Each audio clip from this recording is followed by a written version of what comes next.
Well, we might have a general manager change, but we also might not have Kevyn Adams getting fired. We don't really know yet. So let's get into what we heard over the weekend, what was said over the weekend from Kevyn Adams and Lindy Ruff, and much more coming up on today's episode of the Locked On Sabres podcast.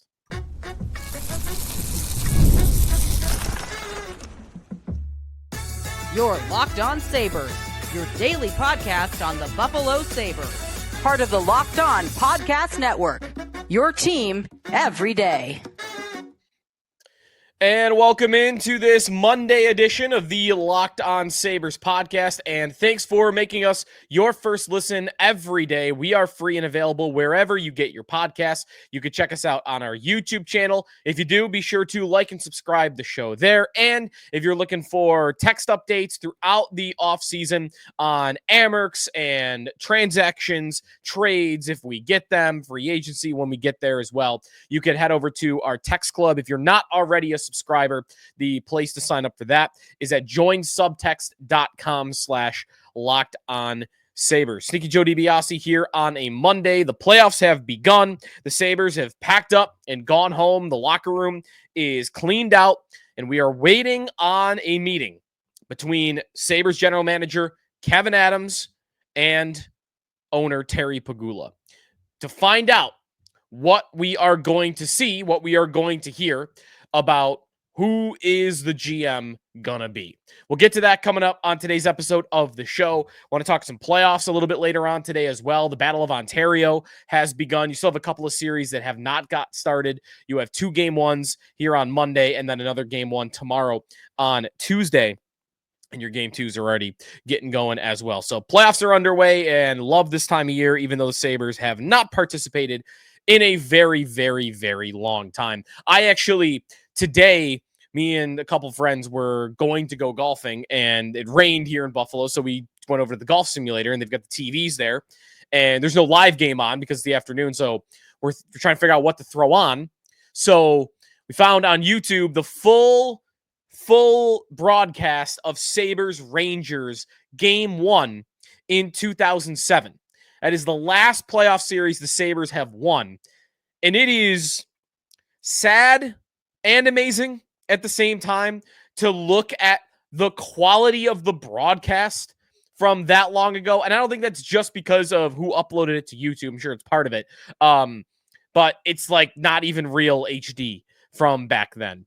You could hardly see the puck. Still fun to watch and see how good that team was. But man, it's been very, very long. But I don't have to tell you twice. So I want to get to a lot on today's show, so let's get right into our main subject. By the way, social media, at Sneaky Joe Sports on Twitter, at Sneaky Joe and Blue Sky, and then the podcast account is at Locked On Sabres.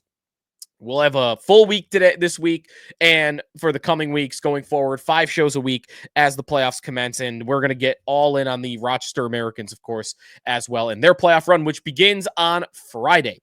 Game 1 against Syracuse. The Syracuse Crunch, led by Connor Sherry. Former Sabre Connor Sherry, their leading scorer. Game 1 is on Friday. That series gets dragged out a lot. It's all weekend games, which I got one text question about that. Hey, why is it so spread out? It's because they want to get as many people in the building as possible at these AHL playoff games. And if you put a game on a Tuesday, you might not be able to fill the place up. But you put the game on a Friday or a Saturday, I mean, you might even get some people from Buffalo to make the drive down to Rochester for that game. I know I plan on doing that once or twice, at least, during these playoffs. So, yeah. Flow Hockey, by the way, is the place if you're looking to watch these games. That's where the streams are available as well. So we'll talk plenty about the Amerks. But today, let's get to the report from Elliot Friedman from Saturday and what we heard then after from both Kevyn Adams and Lindy Ruff, but mostly Adams. So it started out on Saturday morning where, I've kind of held this attitude all along the way of, I know Adams is probably not getting fired, but I don't feel like anything is worth reading into ever for when the guy will actually get fired. And one thing that was kind of held up as, well, this is proof that Adams isn't getting fired. He was allowed to make the Dylan Cousins trade.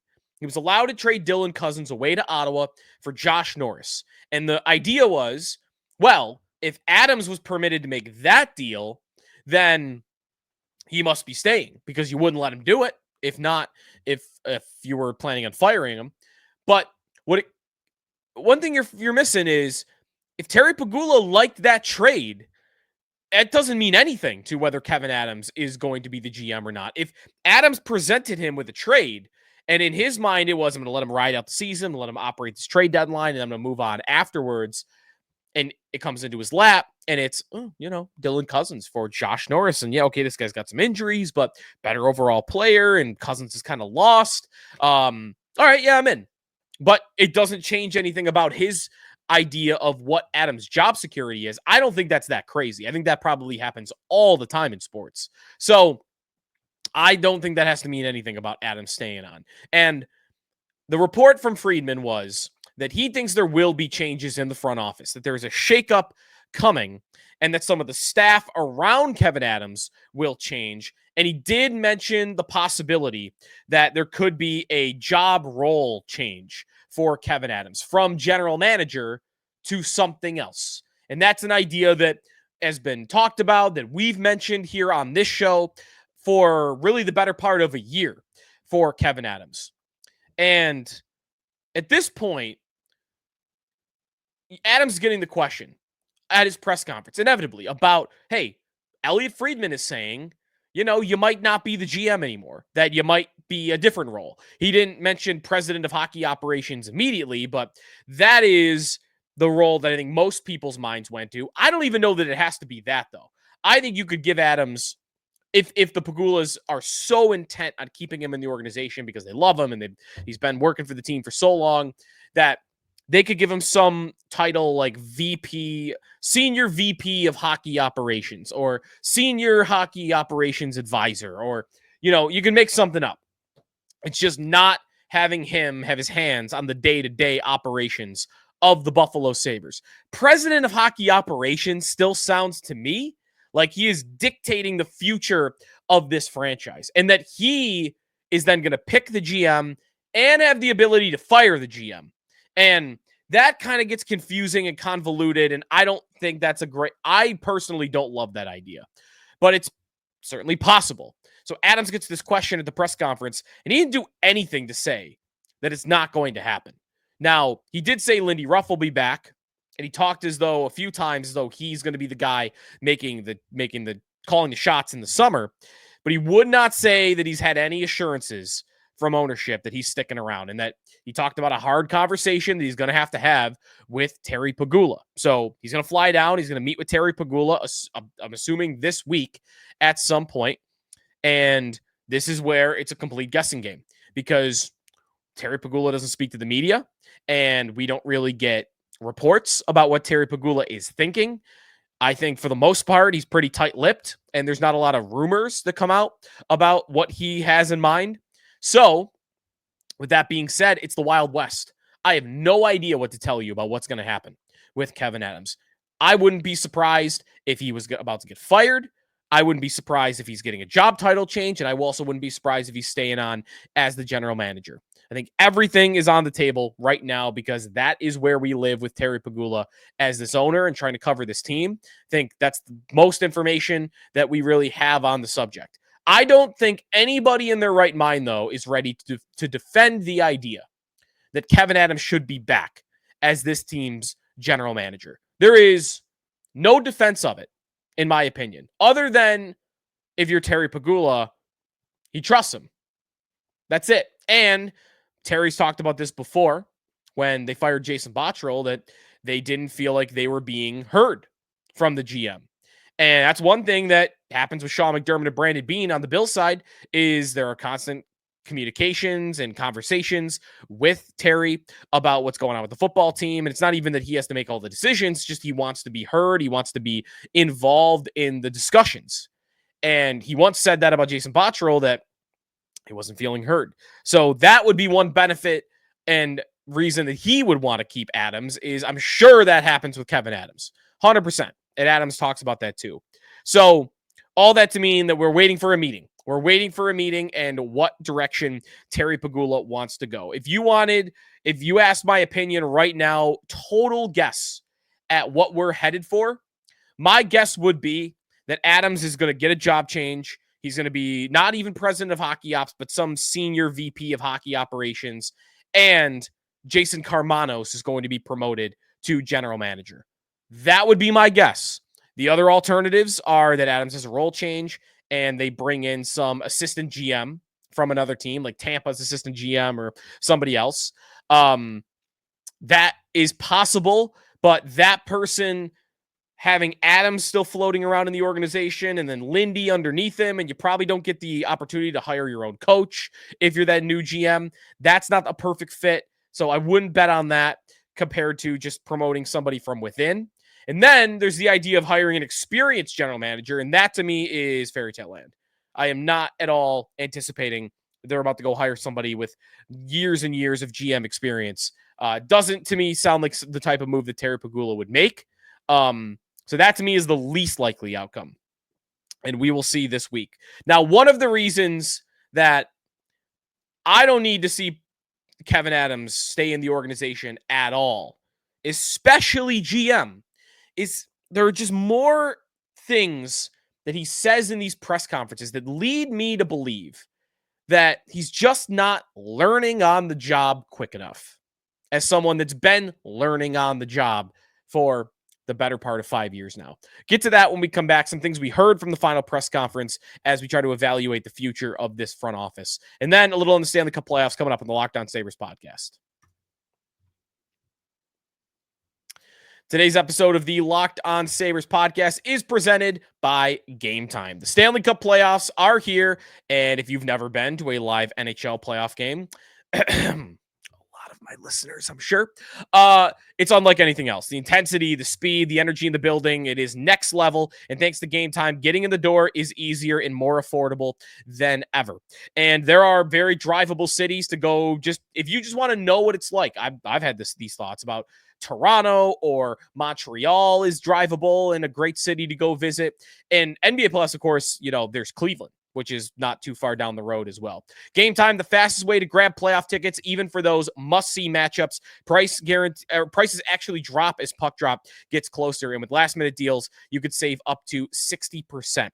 I love Gametime because of the views you get of what your seat's going to look like, and it's the most user-friendly when you're going through. I think it's the best way to figure out what your seat's actually going to look like while seeing the price, and straight line right to checkout. You don't get all the hidden fees like you do on some other apps where they're trying to hide that final total from you. Gametime's not hiding anything from you. They'll put it right there in front of you, give you as much clarity as possible. And with Gametime ticket coverage, you're protected, whether it's cancellation protection, job loss assurance, or their 24-hour return guarantee. So take the guesswork out of buying tickets with Gametime. Download the Gametime app, create an account, and use code LOCKEDONNHL for $20 off your first purchase for a game, or it could be a concert, comedy, theater, all available. Terms apply. Again, that's code LOCKEDONNHL for $20 off. Download the Gametime app today. Last minute tickets, lowest price guaranteed. Sneaky Joe DiBiase back here on the Locked On Sabres podcast. Final press conference for Kevyn Adams and Lindy Ruff before the teams head away for the summer. And a couple of other things I picked up on that I wanted to talk about from these final press conferences. You got your usuals, right? Like some littler things about a lot of questions about individual players. And, we heard about Yuri Kulik from Lindy. Lindy loves Yuri Kulik. If you didn't listen to this final press conference, Lindy loves talking about Yuri Kulik, and he loves Yuri Kulik.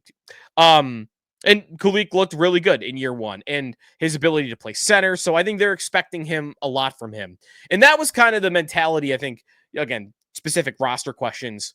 One thing that they kind of pushed forward was they are super comfortable and feel really good about where this team is at center going forward. And I would agree with them. We'll go position by position, player by player as we enter the offseason here. And so we'll do this in more detail. But I feel very good about where they are at center. And they do too. They said that basically Josh Norris, Yuri Kulik, Ryan McLeod, and then whoever is your fourth line center, you want to say it's Peyton Krebs, that they are comfortable with that center group. And that's not even including Tage Thompson's flexibility to kick back into the middle whenever they want. But a 1-2-3 of Norris, Kulik, and McLeod, to me, sounds like the plan right now. So there was questions about Ukko-Pekka Luukkonen. One other thing, we'll do a full show on Luukkonen and goaltending. Friedman said And this is going to be good for me because my dream idea for the Sabres this offseason is to find a veteran goalie. I brought up recently, a couple weeks ago, the comparable of Ottawa. Ottawa signed Jonas Korpisalo last year to a 5-year, $20 million deal. And after 1 year, they regretted it and it didn't go well. So what did they do? They didn't just eat the contract. They traded it along with a first-round pick. They fixed goaltender, and they got Linus Ullmark, who had a really bad game one, I will say. But they're in the playoffs because of him. They fixed it. I want the Sabres to do that same thing. I wasn't very confident they'd do that. Then there's Elliot Friedman that said that there are teams that believe Luukkonen could be available. And the Sabres could be looking for a goalie swap of some sort and to upgrade from Luukkonen, essentially. I am all in on that. So we heard that. We heard that from Friedman. That was one where Lindy and Adams expressed their belief in UPL. And Adams said he's not closed to making a goalie move and that he wants to upgrade that position if he can, like he does all positions, which is kind of what he says about everything. Lindy said he believes in UPL, full force, totally. That is what you say, though. The guy's under contract for 4 more years. They're not going to say they want to trade him, because if you don't trade him, then, you got a weird relationship going forward. So I could believe fully they want to move on from UPL and not to trust 100% their words from this weekend. The thing, though, that drove me nuts about this press conference is Kevyn Adams will continually take the blame for this team missing the playoffs for the last 5 years that he has been the general manager. He's going into year 6. And he'll take the blame and he'll give you the words of, I've got to do a better job. It starts with me. But here's my question for Adams. And I think I have answers to this. You just don't hear him go into detail a lot about it. And that's where I get frustrated. Okay, Kevyn Adams, it starts with you, and you wish you have done a better job, and you need to do a better job. My question would be, where have the lessons been taught? What's been learned? What would you like to do things? What specifically would you like to do differently than you've done already? And I do think there are a couple of answers to that question. One of which, because of his actions, probably are that he signed a bunch of guys to contracts really early on after one big year. And for the most part, he has stopped doing that. They didn't sign JJ Peterka this summer. They didn't sign Jack Quinn. There are other examples, but they didn't sign Bo Byram last summer. I don't know the Byram would have signed anyway. Actually, I don't think they could have signed Byram, so that might not be a moot point. July 1st, whatever. Doesn't matter, to the point. Is that the lesson? Is it, I'm kind of going back, I shouldn't give contracts that early, that quickly? Is it a need for veterans and not to be the youngest team in the league and not just to watch it grow? Jason Zucker had a great quote this weekend about hope being a terrible strategy for any NHL team. And that's kind of what Adams did, was hope. The kids will figure it out. They'll take steps. Yeah, whatever, youngest team in the league, but they're playing games. They'll get that experience and they'll learn. Hasn't really happened yet. But the veterans that he's brought in, they've all gone pretty well. Jordan Greenway for a 2nd-round pick. That's been a nice little move. I mean, he's not amazing, but he's helped when he's been on the ice. Jason Zucker, 1 year, $5 million. That signing's gone great. Ryan McLeod trading a prospect for a veteran. That's gone great. A lot of these veteran moves have gone really well for them. We just want more of them and wanted them earlier. And this is where, to me, Adams hasn't learned in a couple of areas. One is the cap. I don't know, though, that he has any choice over the matter. The common belief is this team is not going to spend to the cap. They don't want to spend to the cap, and that probably starts with ownership. So he did say in this press conference, quote, "It's never been a talking point from Terry, cap or no cap. He's provided every resource we need to win." Even that's a little careful worded, right? Like, we have all the resources we need to win. Basically to say, oh, we could win with, $75 million instead of $85 million. And soon it's going to be $95 million is what the cap is. So there's the cap question. And that might not be under his control. The other quote drove me a little crazy. Quote, if you make a decision in the summer for just 1 year, you may do harm for years down the road. And he continues to talk about how you can't overreact to things in a season and you can't make emotional decisions. And I'm not saying that you gotta, in the heat of the moment, like in the middle of a game, make a trade. But that are the words that you use when you are too patient, when there's too much inaction. And he's taken some baby steps along the way because there used to be nothing happening with this team. And a couple of those veteran moves that I mentioned in the last minute, those are some of the baby steps. But it hasn't happened enough. And that mentality of, guys, I don't want to just be good for 1 year that's going to harm me down the road. How much harm did Jason Zucker do to the Sabres long term? Him being here. How about if he was bad? Let's even play that game. Jason Zucker was terrible. Let's say Jason Zucker was terrible this year. He scored 7 goals. How much harm would that have done them? Zero harm. He'd be gone. You wouldn't care about the future of it. And there was room for them to sign another 1-year guy this summer. To go back 4 years when this team started taking steps, and then 2 years ago when they missed the playoffs by 1 point, same mentality. I'm not going to push for the playoffs right now just to get swept in round 1 because it might harm me down the road. How much harm were you actually going to do for yourself if you had acquired a player that was expensive for like 2-3 years on their contract? How bad would that have been? Because I don't think it would have been terrible at all. Instead, what you have is 4 years have gone by, and the Sabres have $50 million of unused cap that all could have been used on 4, 3, 2, 1-year contracts in the last 4 years. And they decided all along the way not to do it and just trust the kids. And Adams, to me, doesn't sound like someone who's learned enough from those lessons. You once in a while, you want to say overreact or react? How about just react? React to what your eyes are telling you about your team, what the numbers are telling you about your team. And in the middle of a season, be willing to make a move and pull the trigger on something and find something that could save it. Those deals are hard, but man, sometimes you need to find that. You need to have that ready to go in the holster so that you don't let a season just go by the wayside because, we were missing this one thing and, we didn't want to interrupt the group. We didn't want to do anything to shake it up and react emotionally as if that would be the worst thing in the world to this hockey team. So I don't know. I am not very confident in a future for this hockey team that it still involves Kevyn Adams as this team's general manager. Not my favorite idea for them. If he's in the organization, fine, whatever. I'm not going to lose sleep over that. I would let Jason Carmanos take a swing at it. I have no idea what you're going to get from him. I still like the idea of going full on analytics and Sam Ventura doing it. I don't think that'll happen.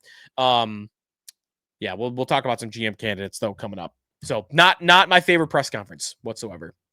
All right. Finally, when we come back, Stanley Cup playoffs. Who are Sabre fans rooting for? Who I like to win the cup? I did my bracket recently. Get to some of what we've seen already early on in game ones across the league. That's coming up on Locked On Sabres.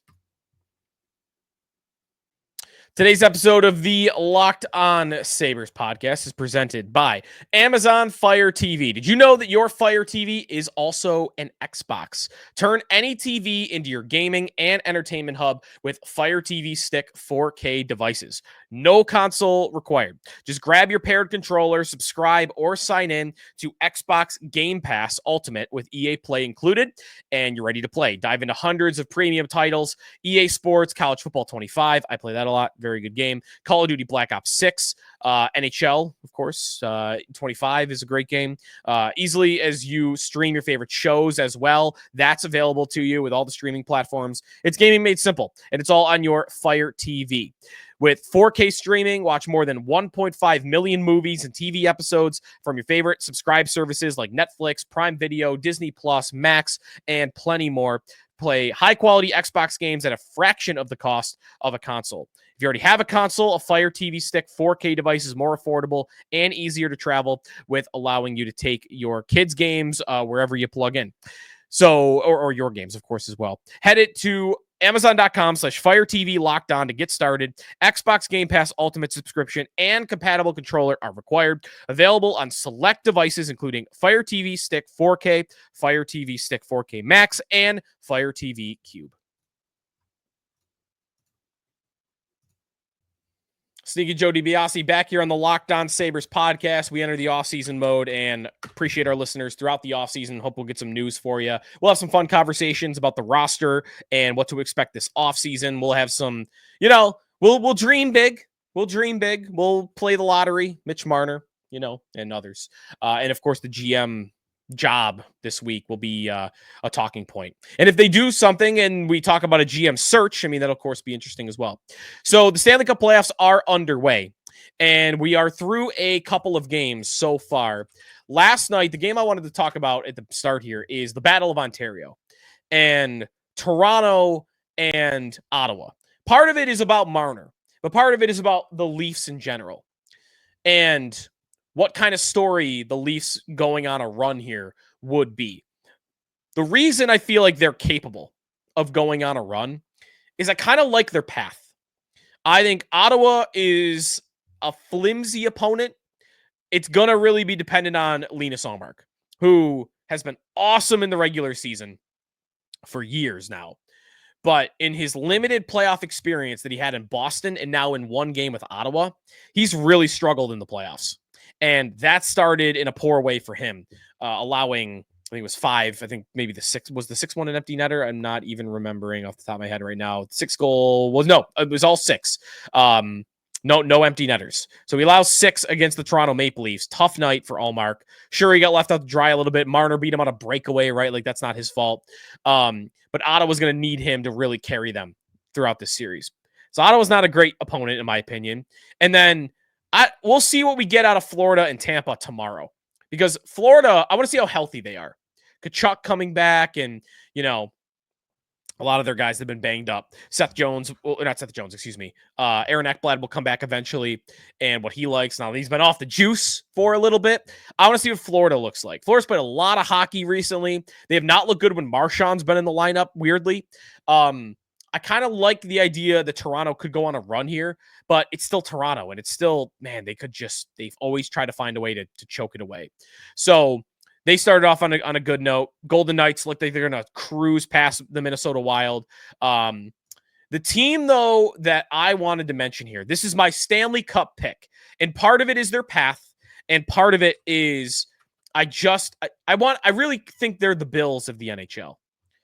The Carolina Hurricanes. I think they are going to cruise past the New Jersey Devils. Cruise past them. The Devils, they don't have the answers. And missing Jack Quinn has really been a problem for them. And I don't feel like they have the capability of getting it together in time without him. So Carolina starts off with a commanding win over the Devils, 1-0 series lead. I really like Carolina. That side of the bracket to me is theirs for the taking. And the reason I compare them to the Bills is if you look at these two teams and their track records, they are very similar. They both had long droughts, right? The Hurricanes, remember with Jeff Skinner, they had gone years without making the playoffs. Here comes Rod Brind'Amour, who in this context, he's their Sean McDermott. He comes in, he changes the culture, he turns things around, he gets rid of a couple of players that he didn't think fit his style, and he gets the ship in the right direction, and now perennial playoff team. They've made the postseason every single year that he has been the head coach. Every regular season. They're great. And analytically, they're always a darling. They're always one of the top possession teams in hockey. They're always one of the best teams at generating scoring chances and creating offense. They limit chances too. They've had a couple of years where goaltending's been a big problem, but they have been consistently good since 2018. 6.5 years now. Like the Bills, though, they've not made it to the finals. They've not made it to the championship. And it's not as historic in hockey. It's more historic in football. It's almost historic, though, even in hockey, to win that many games over a 5-year period, 6-year period, actually, and never make it to the finals. They have been to the conference. In fact, if you really think about it, they have, for all these wins, they have not won a game past the second round in this span. 2018 to today. They've made the playoffs every year. They've had 99 points. Some of these years are their half seasons. 81 points in 68 games, 80 points in 56 games. That was first place. 116 point season, a 113 point season, a 111 point season, and this year a 99 point season. All those years, all those wins. The Hurricanes, 0 wins past the second round. Not one. They've made it to the conference finals twice, but they've been swept both times. And otherwise, it's a second round loss. And there's the conference finals loss. And it's a second round loss to the Rangers. And then it's a second round loss to the Lightning. And then it's a first round loss to the Bruins. And then it is losing to the Bruins in the conference finals. They can't get over the hump. This year, this is the time they have to do it. Because this time, I think the bracket is easier. New Jersey is a pushover without Jack Hughes. They should cruise right by the Devils. And then you get the winner of Washington and Montreal. And I think Washington's on upset alert. I like Washington. I put a poll up on our Locked On Sabres text club yesterday. Who are Sabre fans rooting for? No Sabres. Who do you want to win? The most people responding said the Capitals. It's the Ovechkin, hype and everything about him breaking the record. And I agree. Him breaking the record and winning the cup in the same year would be an incredible story for the sport. But I don't think the Capitals, in my opinion, are as good as their record. I think they're good, but I think that they are due to come back down to earth just a little bit. They have been a team that, if you look at their, Ovechkin's been awesome at scoring goals this year. And we'll see if he is able to keep that going into the regular season. But they are, if you look at it this year, where do they rank in power play percentage? I guess actually they're a little bit more middle of the pack. Where are the Capitals for this? 13th. Okay, so that's not as big of a talking point. But possession is for me. 11th in the NHL in expected goals for percentage. The Washington Capitals are. 12th in shot attempts. The percentage they get in a game. Scoring chances, they are a little bit better. They are 9th in that category. And then the goaltending's been good this year, but that's a little bit up in the air, I think, going into the postseason. Carolina, meanwhile, they're number one at all of these things. And I know they've been number one in these things a lot before, and they've still lost in the playoffs. It's kind of like the Bills for me, where they're just so good in the regular season. They keep hitting their head in the ceiling. You just keep banging on that door. I think eventually you're going to break through. And that's where I'm at with Carolina right now. Number one in the NHL this year in expected goals for percentage. Number one in the league this year in Corsi for percentage for shot attempts. Number one in the NHL this year for scoring chance percentage. They're 5th when it comes to high danger chances. They're a great team. They're a great hockey team. They just got to get the goaltending. And Freddie Anderson in game 1 looked fine. Between him and Peter Kochetkov, who I have a Conn Smythe bet on, they're going to have to really keep it together. But I'm picking Carolina to win the cup because they've got the easier side of the bracket. I think Washington is a good team, but they're not the best team like their record says. And Montreal, even though they've been a good story this year, I don't think anybody's considering them a real championship contender. So I think Carolina's got everything made for them to get to the conference finals, and then they just have to figure out a way to beat either Toronto, Tampa, or Florida. And then you got to beat someone out west. So I got Carolina winning the cup, finally busting through that door that they've been stopped at every single year in the second round or in the conference finals. All right, that's going to do it for us today here on the Locked On Sabres podcast. We'll be on GM watch, and we'll see what comes of this Kevyn Adams, Terry Pegula meeting. Don't know when it is. I think he's supposed to be flying down to Florida for it. I'm sure it's at some point during this week. That's going to do it for us today here on the Locked On Sabres podcast. We will talk to you tomorrow, part of the Locked On Podcast Network, your team every day.